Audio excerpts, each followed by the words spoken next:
Hello students, Professor Benavides here.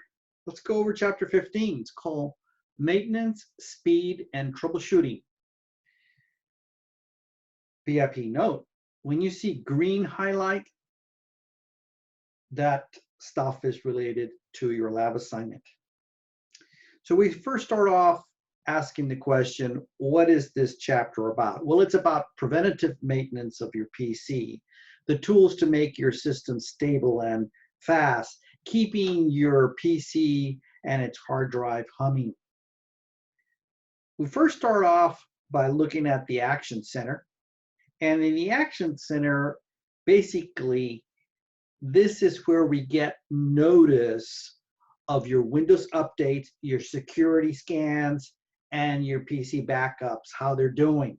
It's not really a place that we would go to fix things, but it's more like a way of knowing how a lot of the automatic things are coming along. The way you get there is you hold down the Windows key and you press the letter A, or you just go to the extreme right, and in the system tray, you'll just click on the little notifications icon. As far as the Windows update is concerned, it happens automatically. There is some discussion here on things that you can go ahead and do to stop updates. But basically, if you wanna learn more about the Windows update, I put a little link here for a video, YouTube video that goes over the Windows update and security settings really well. So what is the Windows update? It's Microsoft's way of updating your copy of Windows continuously and automatically. Now, there's pros and cons to this, but basically the idea is this. You really want this thing being updated as fast as possible. Why? Well, because really not too long ago when it took time, when people could stop the updates or not install updates, then that gave the hackers more time to go ahead and find out what security holes were in Windows, and they could end up having more time to do bad things to your computer. So it's considered by many a good thing that we have this being done continuously and automatically, even though there's some people that don't like that. Of course, all you have to do is just don't get on the internet and you won't get updated. So, what happens if you get a minor glitch when you get an update? Well, you can uninstall the update and prevent it from auto reinstalling. So you go to Settings, Setup and Security, Windows Update, choose View Your History, and then click on Uninstall Updates. But you got to be really careful because Windows will just install it again. You apparently have to download a special little program called the Show or Hide Updates Troubleshooter to go ahead and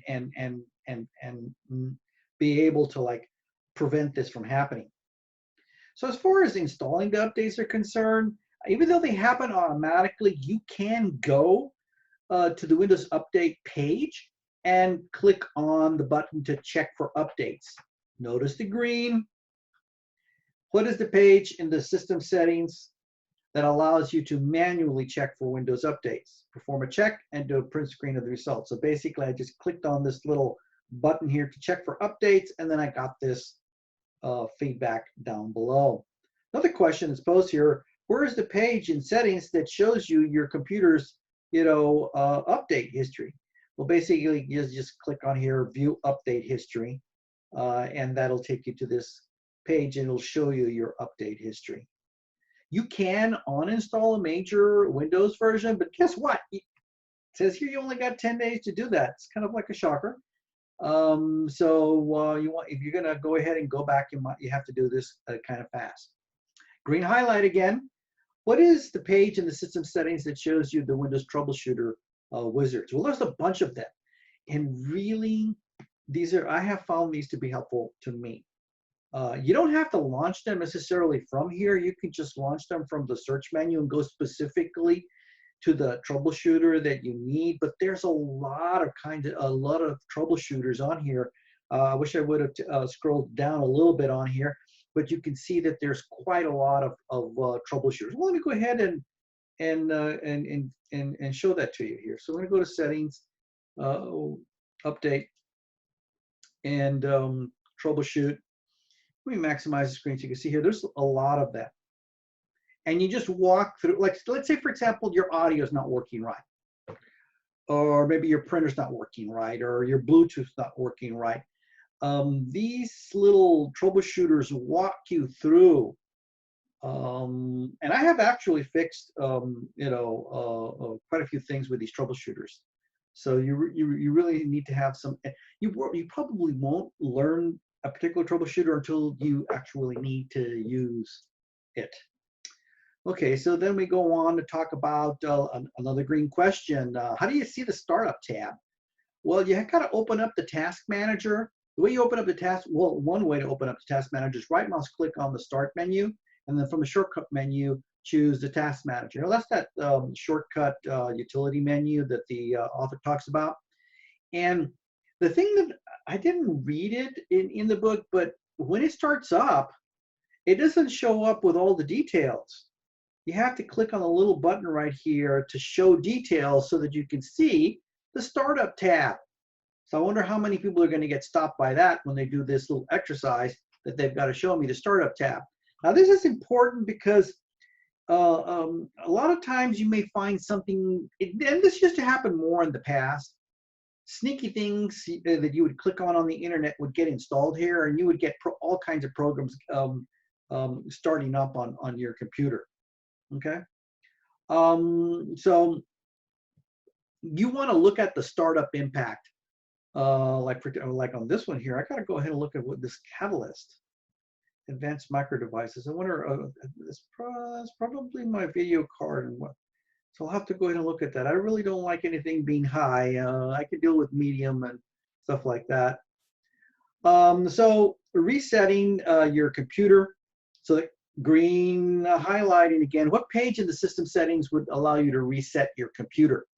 On this page, you're going to see the Get Started button. And you got to be really, well, I'm not going to say you got to be really careful with this because you really have to drill down on this quite a lot to actually end up resetting things. But it starts settings, updated security, recovery. And that should allow you to see the Getting Started button.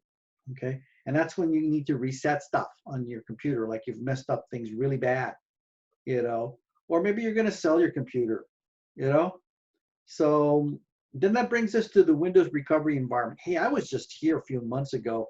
I didn't do it for myself. A friend of mine's computer was messed up. Gave me an opportunity to go ahead and get some experience in this.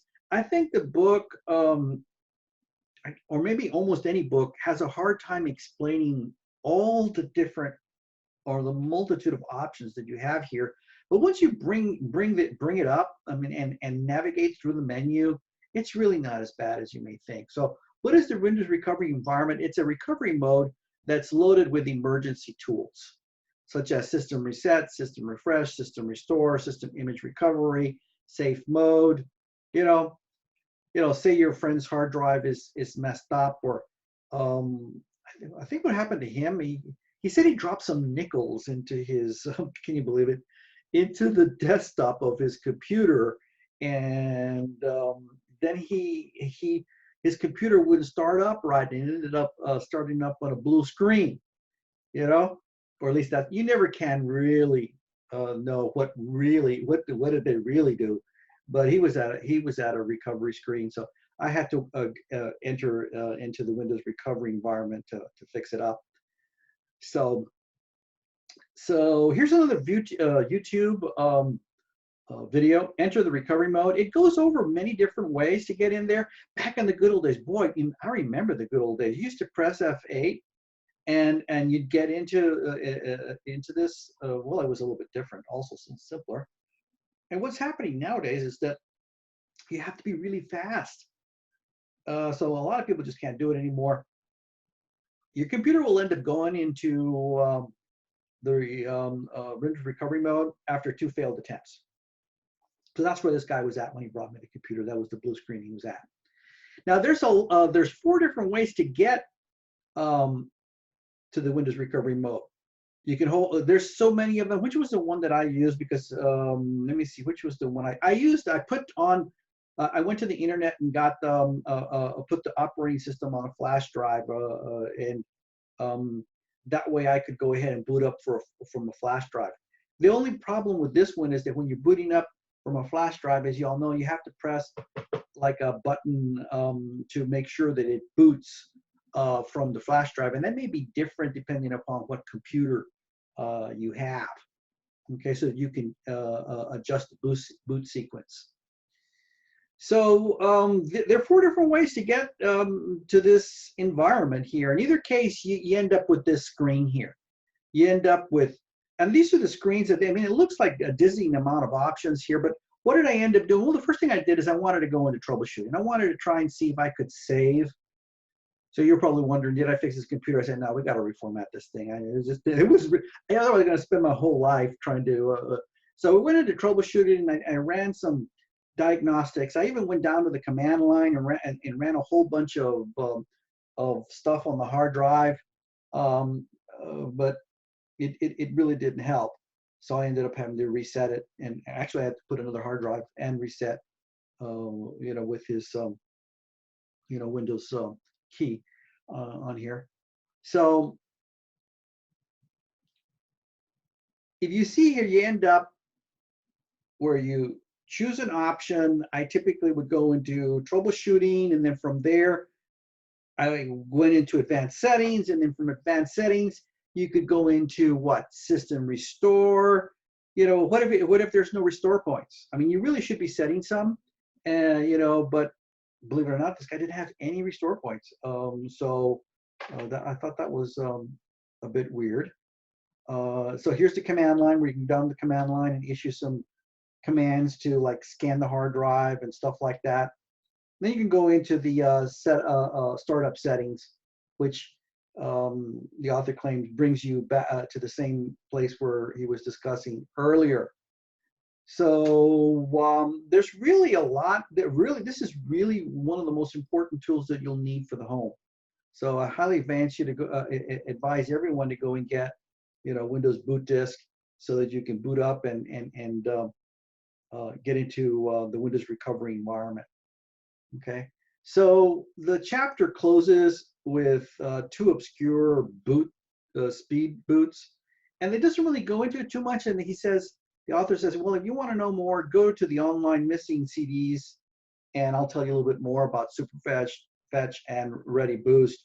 It's like Ready Boost lets you use a USB flash. I've been wanting to do this. I just never had a chance to do it, to try it out. Apparently, if it's moved over into the missing CD, there's probably some good reason as to why these 2 techniques are not being used a whole lot. Okay.